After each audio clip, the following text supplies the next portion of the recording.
안녕하세요 여러분. 오늘은 흥미로우면서도 이색적인 테마를 가지고 왔습니다. 어느 날 슈퍼맨 같은 초인들이 나타나 인간을 학살하고 닥치는 대로 문명을 파괴한다면 어떻게 해야 할까요? 알고 보니 이 세상은 거대한 게임이고 무한대로 반복하며 이 게임을 끝낼 수 있는 유일한 열쇠가 바로 여러분이라면 어떻게 하겠습니까? 무협작가 이재일의 SF 소설 리셋지구는 이런 상상에서 시작됩니다. 이재일 작가는 무협소설 독자들에게는 널리 알려진 작가로 칠석야, 묘왕동주, 쟁성계로 무협계를 뒤흔들었으며 최근에는 카카오의 서문반점을 연재하다가 휴재 중입니다. 작가는 리셋지구를 통해 우리에게 현실과 가상의 경계, 인간의 존재의 의미, 선택의 중요성에 대해 질문을 던집니다. 주목할 것은 주인공이 문제를 해결해가는 과정과 결말입니다. 작가의 단편소설 삼위도를 본 독자들은 알겠지만 이재일 작가는 개연성을 추리소설 못지않게 구비하며 해답을 제시하기에 결과 역시 상당한 설득력을 가집니다. 한 분야의 정점을 찍는 사람들은 다른 분야에서도 버금가는 결과를 낸다는 점을 보여줍니다. 리셋지구는 게임 개발자인 주인공 조윤호가 갑자기 게임 지구의 존재를 알게 되면서 벌어지는 이야기를 다룹니다. 리셋이라는 단어는 이 작품에서 지구가 초월적인 존재에 의해 게임으로 무한반복되며 학살과 파괴를 당하는 윤회의 역사를 벗어나 새 출발을 할 수 있도록 주어진 문제를 해결하는 상황을 의미합니다. 관점을 좁혀 주인공의 인생에 국한한다면 조윤호의 삶 역시 리셋하는 과정을 겪게 됩니다. 조윤호는 직장에서는 사장에게 잡힌 약점 때문에 회사를 배신해야 하는 상황이고 가정에서는 아내에게 끌려만 가는 기러기 아빠로서의 모습을 보입니다. 지구를 리셋하는 과정에서 큰 깨달음을 얻게 된 조윤호가 과거의 자신을 버리고 아버지로서, 남편으로서, 개발자로서 새로운 시작을 하는 기회, 즉 인생의 리셋이라는 의미도 담고 있어서 비슷한 환경에 처한 독자들에게 공감대를 선사합니다. 리셋지구는 게임을 소재로 한 SF 소설입니다. 게임을 전혀 모르던 작년의 무협작가가 생전 처음 도전한 분야라는 점에서 기존 무협소설이나 다른 SF 소설과는 차별화된 모습을 보여줄 것이라고 기대했습니다.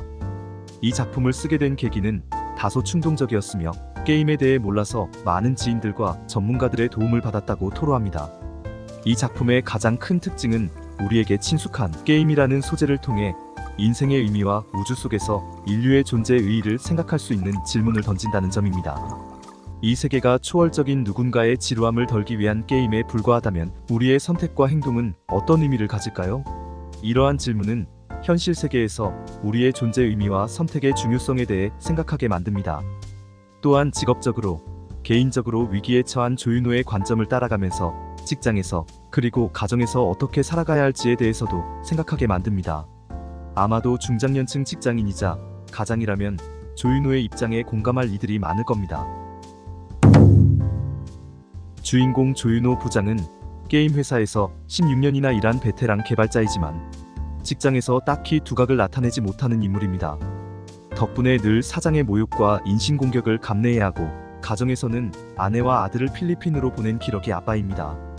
세상에 낙이 있을 리 없습니다. 조윤호가 유일하게 강점을 가진 분야는 게임 개발에 대한 열정과 전문성입니다. 하지만 회사는 게임 개발과 상관없는 분야로 발령하며 더 괴로운 상황을 만들어냅니다. 직장인들 역시 이런 상황을 자주 겪기에 주인공의 입장에 깊게 공감할 수 있을 것입니다. 직장인으로서 흥미로웠던 장면은 중국 게임 회사의 회사 게임을 헐값에 매각하라는 사장의 요구를 조윤호가 수용하는 장면입니다.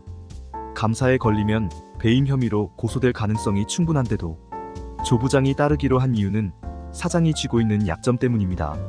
악의 사슬은 첫마디를 피하지 못하면 계속 끌려갈 수밖에 없는 구조라는 점을 알려주고 있습니다. 조윤호가 꼬이기만 하는 회사 사정을 괴로워하며 바에서 술을 마시던 중 미국에서 생중계되는 사건을 보게 됩니다.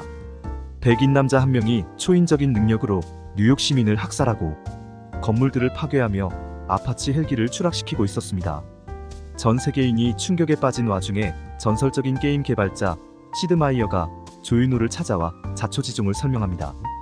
정확히 말하면 이 사람은 시드 마이어가 아니라 그의 모습을 빌린 초월적인 존재로 게임 지구를 만든 설계자이자 전 운영자였습니다. 이 초월적 존재는 시나리오에 따라 6,500만 년 전 공룡을 멸종시켰고 세계 대전을 일으켰으며 히틀러를 나치 독재자로 만든 장본인이었습니다. 그가 게임 지구를 만든 이유는 동료들의 지루한 여가 시간을 즐겁게 하기 위해서였습니다.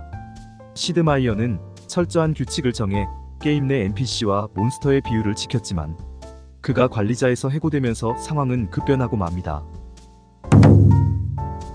새로 부임한 관리자는 몬스터의 비율을 무한정 늘림으로써 게임 지구를 학살과 파괴만 존재하는 게임으로 변모시켰습니다.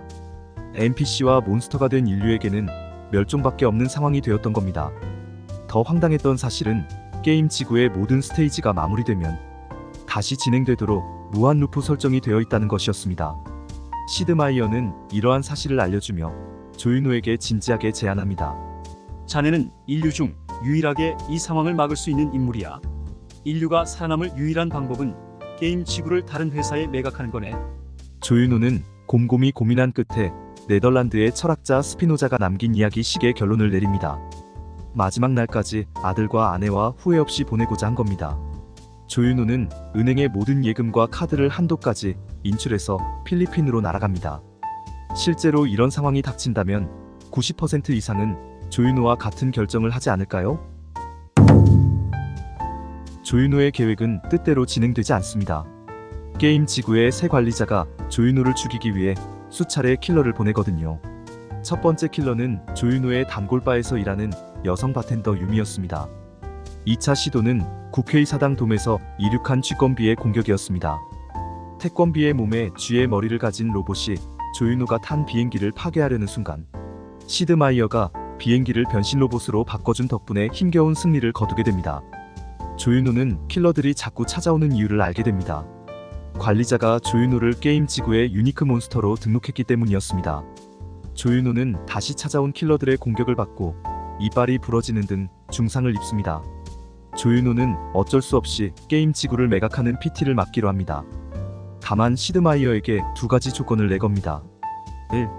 게임 매각 장소에 시드 마이어가 반드시 옵저버로 자리할 것. 2. 조윤호가 건네주는 포커 만년필을 언제가 되었든 무조건 받을 것. 시드 마이어는 조윤호의 요구사항을 듣고 실소를 짓지만 배짱이 좋다며 수용합니다. 매각 협상을 막기로 허락했지만 상황은 최악입니다. 매각을 할 수 없는 상황이기 때문입니다. 시드 마이어는 운영자가 아니므로 게임 지구에 대한 권한이 없습니다. 물건에 대한 매각 권한이 없는데 무슨 수로 매각을 할까요? 두 번째 장벽은 게임 매각 시의 제한 사항입니다. 시드 마이어는 게임의 안정적인 운영을 위해 매각 시 비슷한 능력을 가진 존재들에게는 하지 않는다는 조건을 붙여놓았습니다. 매각의 주체도 없고 매각을 받아줄 상대도 없는 이 황당한 상황을 조윤호는 과연 어떻게 해결해야 할까요?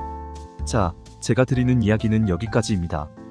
이 영상을 보고 수수께끼에 도전할 구독자분들을 위해 힌트를 드리자면, 첫째, 시드 마이어를 비롯한 초월적인 존재들은 단수이자 복수, 즉 나이자 우리일 수 있는 존재이며, 둘째, 조용호가 시드 마이어에게 포커 만년필을 건넨 건 결말을 예비한 복선이었다는 겁니다. 이 두 가지를 조합한다면 해답을 생각해낼 수 있을 겁니다. 한 가지 덧붙이자면 이 작품의 구성에는 매우 중요한 논리적 오류가 포함되어 있습니다. 이 오류를 인정한다면 조윤호는 절대로 주어진 문제에 대한 해답을 찾아낼 수 없습니다. 과연 그 오류는 무엇이었을까요? 한번 생각해보기 바랍니다. 리셋 지구는 SF 장르 독자와 전략 게임을 즐기는 독자를 겨냥하고 있습니다. AI와 챗GPT를 비롯한 가상현실 기술들이 각광받는 가운데 미래에 대해 관심 있는 독자들 역시 읽어보면 재미있을 겁니다. 이재일 작가의 무협에 매료된 무협 팬들 역시 중요한 독자층이 될 수 있습니다. 조만간 리뷰를 할 프로파일러 출신 작가 표창원 씨가 쓴 범죄소설 카스트라토와도 좋은 비교가 됩니다. 한 분야의 전문가가 다른 분야에 대해 글쓰기를 할 때의 장단점이 명확하게 드러나거든요. 독자의 폭을 넓힌다면 일종의 자기계발서로도 읽을 수 있습니다. 10년 이상 특정 분야에서 업력을 쌓았지만 더 이상 회사에서 올라갈 수 없을 때 어떤 인생을 선택해야 할 것인가에 대한 대안을 제시하니까요. 지위와 수입이 기준이면 선택지가 적지만 열정이 기준이라면 더 큰 무대가 보일 겁니다. 결말에서 조윤호는 기발한 아이디어로 지구 멸망을 막는 데 성공합니다. 조윤호가 평소 자기 분야에서 갈고 닦은 경험이 결정적인 역할을 했던 것입니다. 조윤호는 무엇이든 가질 수 있는 선택권을 가지고 있음에도 평범한 일상으로 돌아가는 길을 선택합니다. 돈과 권력을 다 갖는 것보다 가족과 함께 보내는 시간이 더 중요하다는 사실을 깨달았기 때문입니다. 정지되었던 커리어와 가장으로서의 삶이 새롭게 시작됨을 알리는 이 장면은 독자들에게 인생의 어디서든 새로운 출발을 두려워하지 말라고 이야기하고 있습니다. 여러분이 조윤호였다면 과연 무엇을 요구했을까요? 돈? 권력? 아니면 다른 것? 이 질문에 대한 답이 여러분의 인생 경로를 달리할지도 모릅니다. 오늘 리뷰는 여기서 마치겠습니다.